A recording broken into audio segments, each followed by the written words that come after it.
j'ai commencé par un baccalauréat en sciences économiques et sociales. Comme je ne savais pas ce que je voulais faire après, j'ai fait un DUT en gestion des entreprises et d'administration. Et puis, au bout des 2 ans, j'ai continué en maîtrise en sciences de gestion. J'ai cherché un travail dans la partie gestion des commandes des clients. Et ensuite, j'ai développé ma carrière jusqu'à arriver chez Evonik, qui purifie des acides aminés en tant que responsable supply chain.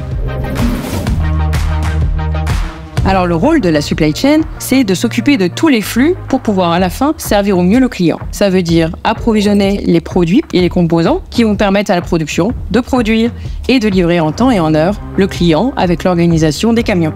Moi, mon rôle à moi, c'est avec toutes mes équipes, que ce soit à l'approvisionnement, à la gestion des expéditions, au planning de production et à la logistique, de faire au mieux pour tout coordonner et que ça fonctionne et que le client soit satisfait. Alors c'est vrai que la supply chain, ça a été longtemps un métier plutôt masculin. Et là, ça commence à se développer avec beaucoup plus de femmes qui arrivent dans la partie gestion des commandes clients et aussi maintenant en planning de production. On a besoin de cette touche féminine pour mieux coordonner les activités et c'est capital en supply chain.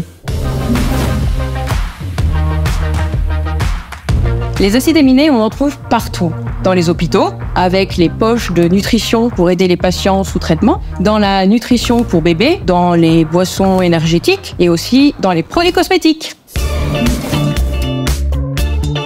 C'est vraiment tout ce qui est contact avec tous les départements. On a une vue globale de ce qui se passe sur un site de production et aussi avec les clients et je trouve ça super. J'aime aussi beaucoup qu'en fait, chaque jour est différent. Il y a toujours une urgence, une nouvelle problématique à solutionner et c'est ça qui fait que le job est jamais ennuyeux.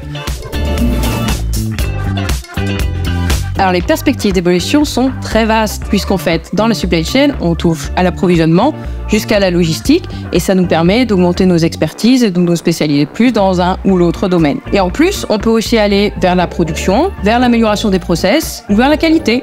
On touche à tout en fait.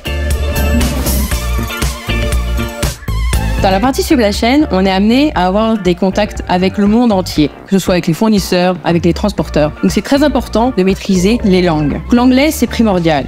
Et une langue en plus, c'est toujours un plus. C'est super challengeant.